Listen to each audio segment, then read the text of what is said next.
All right, good afternoon, everyone. I'm calling the meeting to order, and we will connect with other two members when they click on the proper link, I guess. So first thing is approval of the draft agenda, which was sent to everyone. May I have the motion to approve the agenda as circulated? So moved. Been moved, seconded, all in favor? Opposed? Carried. Thank you. Now we go to the review of and approval of the draft minutes of October 21st meeting of the committees. Any changes to the minutes of October 21? None? Then may I have a motion to approve the minutes as circulated? Has been moved, seconded, all in favor, opposed, carried. Thank you. The next item is item number 3 is update from the clerk. Kate. Thank you, Mr. Speaker, and good afternoon, members. With my update this afternoon, I'll touch on 4 topics. First, I have some remarks about the current fall sitting period, an update on some outreach and educational events, business continuity planning, and our budget 2026-27 preparations. So starting with the fall sitting, with 12 sitting days left in the fall sitting period, several departments have, of course, been hard at work to support proceedings of the Legislative Assembly and in parliamentary committees. And I just wanted at the outset to acknowledge and thank the dedicated teams that continue to sustain us through this busy period of time. This includes our hardworking staff in Hansard Services, the Office of the Clerk, the procedural team, Parliamentary Committee's office, the Sergeant-at-Arms team, and also Mr. Speaker, your team in the Office of the Speaker, of course. Each of them is playing an important role to help sustain our proceedings, and as always, I'm very grateful for everybody's dedication and hard work. With respect to outreach and educational events, over the course of the past month, the Legislative Assembly has hosted some positive and successful outreach and educational programs coordinated by our Parliamentary Education Office. During the week of October 22nd, we had a successful BC Teachers Institute with 26 teachers from around the province immersing themselves in the work of the Legislative Assembly and our members. With our Halloween programming successfully wrapped up, we're looking forward to the arrival of the Christmas tree during the last week of November. The Christmas tree, as members know, always makes a very beautiful backdrop for any holiday greeting cards or videos that you may have planned. Our annual light up event outside will be held on Friday, November 28th in the evening, and we'll be looking forward to welcoming local choirs to perform in the Memorial Rotunda during the month of December. With respect to business continuity, we do have a business continuity management program, and I wanted to take this opportunity to remind members that a comprehensive toolkit has been developed to help ensure that constituency offices are prepared for emergencies and can maintain operations. Business continuity planning ensures your offices can keep serving constituents even during disruptions or challenging circumstances. We've had a chance to engage directly with constituency office staff on this topic through various avenues over the last few months. The Legislative Assembly's Business Continuity Management Program aligns with provincial standards, and in the past year, the program has expanded beyond the administration to cover caucuses and constituency offices, strengthening resilience across the institution. Our efforts to date have been focused on customizable resources, training, and ongoing guidance. For any further information or to request a business continuity toolkit, please contact our client care team. We know that no two constituency offices are the same, and we're happy to work with members and your staff directly to tailor an approach that is best suited to you. Finally, I'll note that my colleagues here at the Lampsey table this afternoon and I are busy working to finalize our Vote 1 budget submission for the forthcoming fiscal year 2026-27. Being cognizant of the fiscal environment, our objective is to bring forward a prudent budget with minimal increases, though still ensuring that we can be positioned to meet the needs of members and deliver on institutional priorities. So members of the Subcommittee on Finance and Audit will be considering our submission on Thursday, November the 20th, with full consideration by the Legislative Assembly Management Committee at your next meeting scheduled for Monday, December the 8th. It is a virtual meeting, and we look forward to presenting the budget submission to you and engaging with you on resourcing plans for the year ahead. That concludes my update for this afternoon. I'm pleased to answer any questions that members may have. Thanks, Kate. Any question or discussion by any member? None. Thank you. All right, let's move on to item number 4, which is Capital City Living Allowance Policy Exception. That's a recommendation of the Subcommittee on Administration and Operations. Artur. Great. Thank you, Mr. Speaker, and good afternoon, members. This recommendation from the Subcommittee on Administration and Operations is a proposed one-time policy exception to the Capital City Living Allowance, or CCLA, specifically the hotel with receipts option, in the context of the 2025 UBCM convention held in Victoria in September. The CCLA supports members whose primary residence is 40 kilometers or more from the legislative precinct. Under the hotel with receipts option, members are reimbursed up to $22,868 annually for hotel expenses. During the 2025 UBCM convention, hotel rates surged significantly, some reaching the $700 a night range. As members noted, if the convention was held in Vancouver or Whistler, accommodation costs would be covered by the MLA Travel Fund and not the CCLA. Hotel bills for members who attended the 2025 UBCM convention have added unexpected pressures on the CCLA reimbursement cap in the current fiscal year. So the proposed remedy is a CCLA policy exception to charge hotel costs incurred by members during the 2025 UBCM convention to the MLA Travel Fund, rather than each member's CCLA. And we don't have any budgetary concerns with the recommendation to do so. This decision is before your committee for approval today, and I'm happy to answer any questions. Any question for Artur? Move the recommendation. It has been moved as it's recommended. Option number 1. Seconder?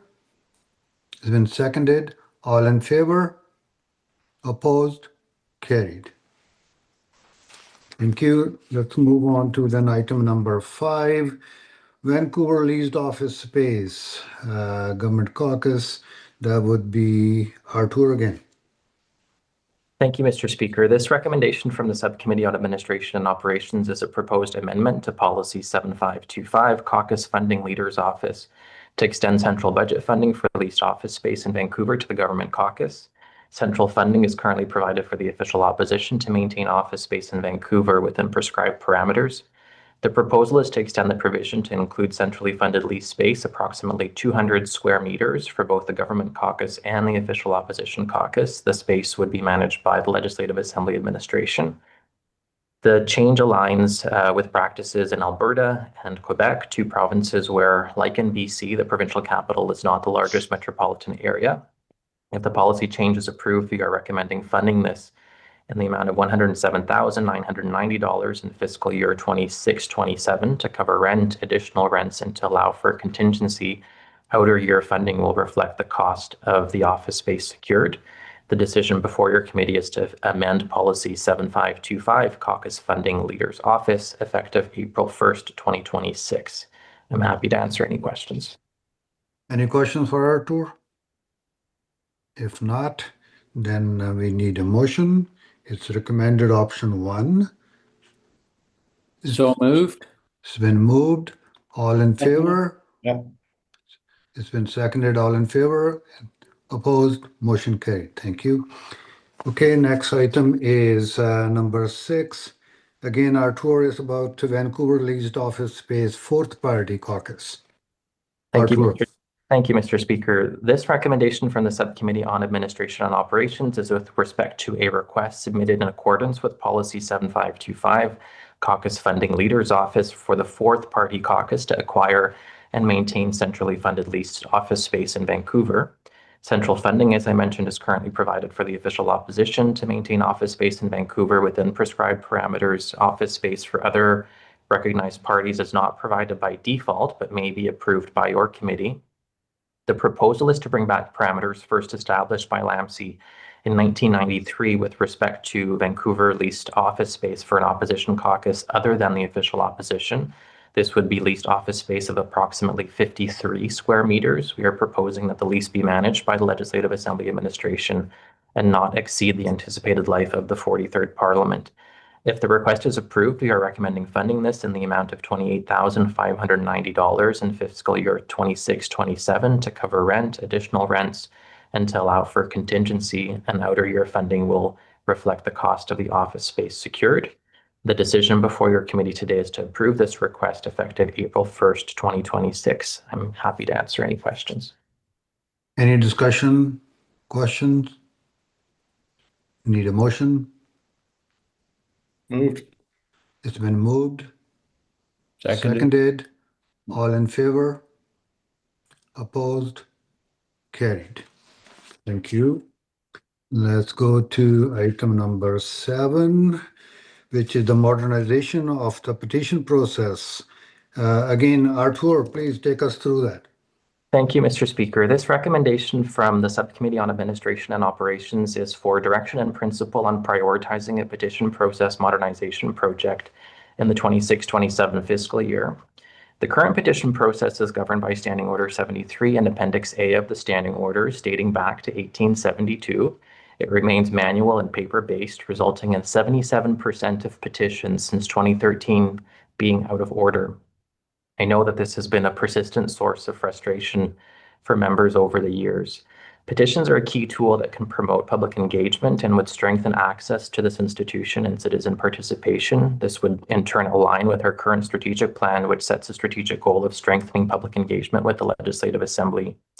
A few other jurisdictions in Canada have successfully implemented e-petitions, and we are confident that we can rely on their experiences and successes as well as our own successes with the infrastructure behind the new Parliamentary Committees management system to deliver on this initiative. We're happy to undertake some planning work in the months ahead if this decision is approved, with the funding needs to bring this to life being part of the 26-27 budget submission, which will be considered by the Subcommittee on Finance and Audit later this month. The decision before your committee today is to approve direction to the Legislative Assembly, provide direction to the Legislative Assembly administration with respect to the prioritization of this work in the coming year. And I'm happy to answer any questions. Any question? Move the recommendation. Need a motion to move, somebody to move it? I moved it. Moved and seconded, all in favor? Opposed? Carried. Thank you. One is item number 8. That's 2024-25 year in review. Kate. Great, thank you so much. Mr. Speaker, I'm pleased to bring forward the 2024-25 year in review report as a decision item. If approved by your committee this afternoon, the report will become a public document on our external website. As Clerk of the Legislative Assembly, I'm honored to lead a team of over 400 nonpartisan employees who support members in their parliamentary and representative roles. 3 years ago, we launched the Assembly's first strategic plan, approved by LAMC, which provided a clear framework for our purpose, values, and goals. It was a major milestone for our organization, and it has guided meaningful transformation across the organization. As we conclude and report out on the 3rd and final year of that plan, I'm proud to present this annual report, which serves as a record of the progress that we have made with respect to the goals and objectives set out in the strategic plan. One of the most significant milestones, I'll touch on a few, highlights our progress with respect to service excellence and supporting our members, and that was the launch of our client care team in April of 2024. This team represents a major step towards a single window service model, providing members and their staff with a centralized point of contact for nearly all administrative services.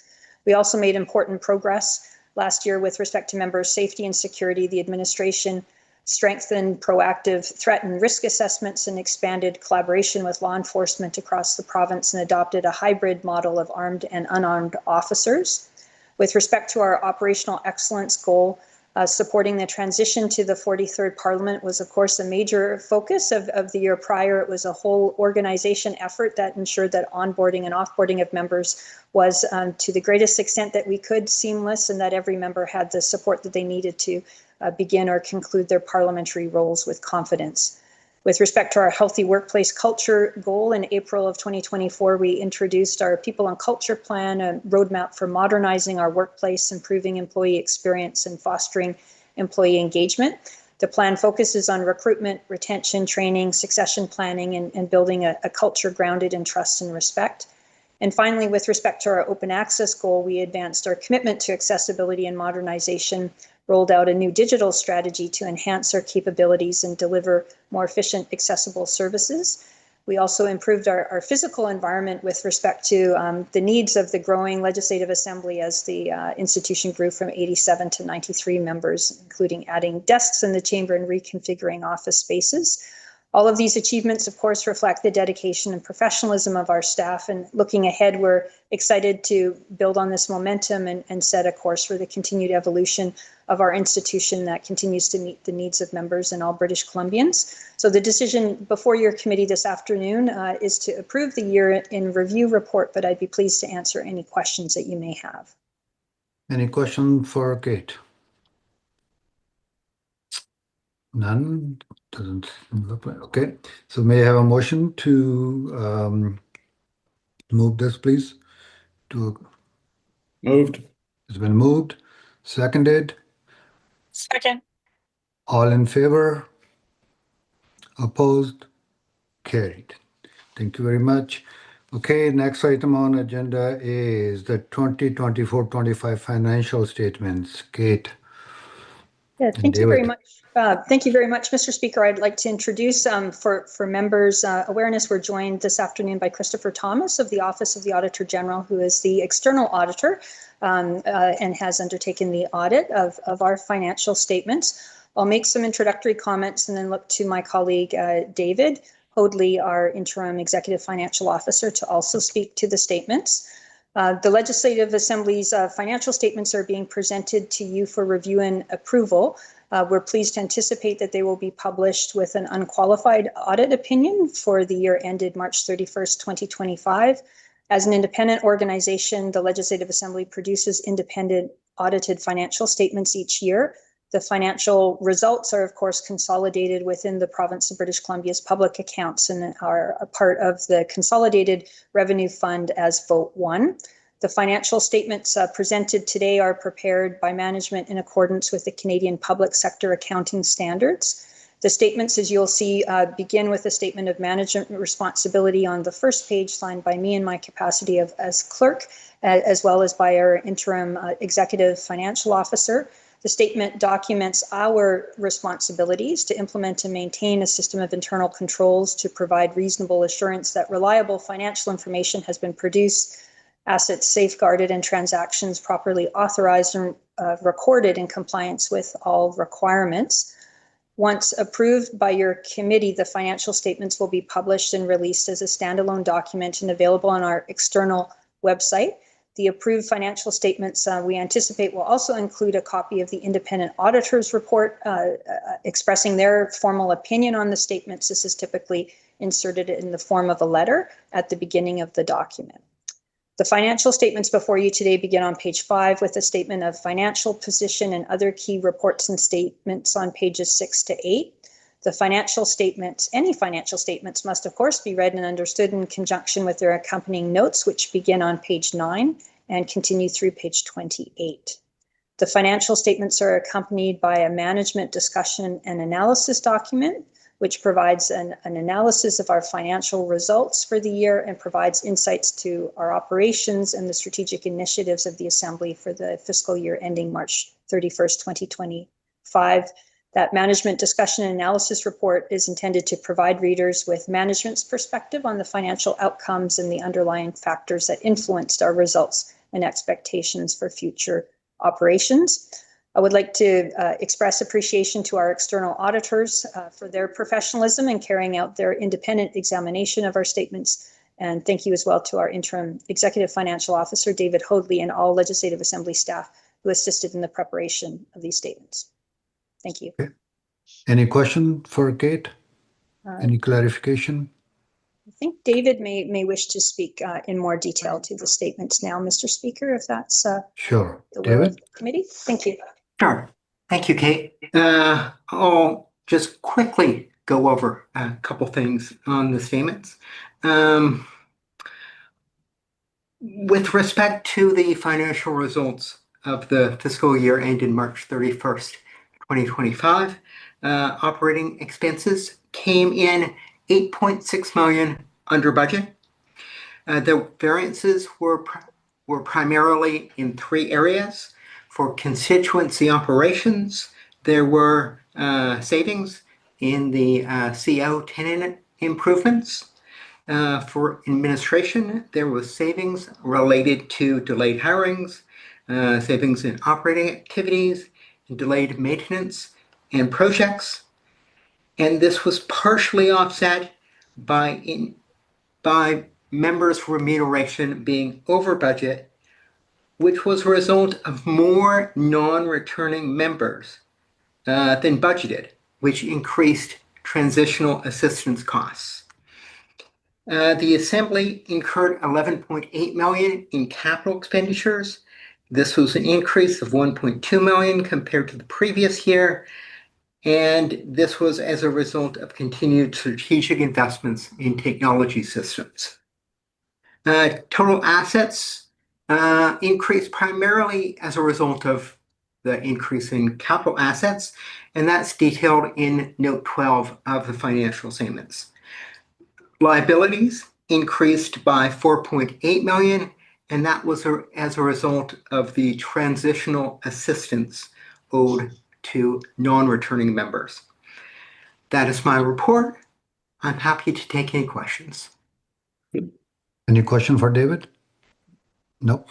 Okay, then I need a motion to adopt. So So moved. moved. It's been moved and seconded. All in favor? Opposed?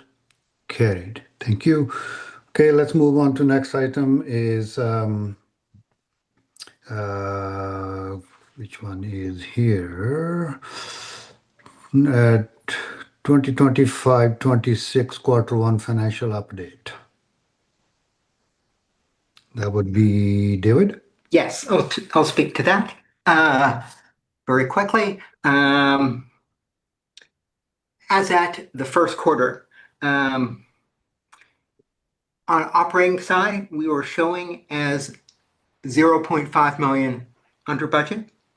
There were primarily three variances of note. Administration was showing savings of $400,000 at that point in time due to delayed hirings, savings in operating activities, and increased recoveries. General centralized and accounting was also showing as under budget by $0.7 million, primarily as a result of a decrease in asset retirement obligations and amortization costs. This was partially offset by constituency operations showing over budget by $0.6 million, primarily due to increased constituency office tenant improvement costs. And that sums up the quarter one report. Thank you. Any Any questions? Any discussion? Sounds None? good. Thank you. Thank you so much. Okay, so item number 11 on the agenda is Reconciliation Action Plan. Kate, could you please give us an update? Yes, just thank you so much, Mr. Speaker. This is an information item for members of the committee. Members will recall that in May of 2024, the Legislative Assembly Management Committee adopted a multi-year reconciliation action plan to guide the work of the Legislative Assembly with respect to building relationships with First Nations, Métis, and Inuit people throughout British Columbia. We have provided the committee today with a one-year progress update, which outlines the work that has been done across the 5 action areas, ongoing engagement with First Nations and First Nations leadership, as well as the Speaker's Indigenous Reconciliation Action Committee is ongoing to inform this work. In the year ahead, we intend to make continued steady progress across the board with respect to the 5 areas of commitment. We're currently working on conceptual designs with respect to the proposed memorial garden, with respect to recognition of residential schools, survivors, and the impacts on communities and families within the province of British Columbia. So that work is underway now to receive some initial feedback on the conceptual designs, and I look forward to providing a more detailed report to the Subcommittee on Administration and Operations with respect to the proposed garden and the plans for the year ahead, as well as the other commitment areas. Members will know that the speakers continues to as well host various learning opportunities for members, and some additional speakers are also planned to be scheduled in the forthcoming months. We've also had the opportunity to introduce a number of new items of Indigenous artwork into the Legislative Assembly spaces. I think some of you have seen those beautiful pieces, which were donated generously by a donor in the last few months, and look forward to continuing our good work on all of the areas of activity that are outlined in this progress report. Again, it's not a decision item for your consideration this afternoon, but rather our opportunity to demonstrate ongoing accountability to you to table this informational item progress report. Thank you. Anybody has any comment or question? If none, then let's move on to the final item. Any other business? Doesn't seem like. Motion to adjourn the meeting So moved. has been moved, seconded. All in favor? Opposed? Motion carried. Thank you, everyone. Thank you so much.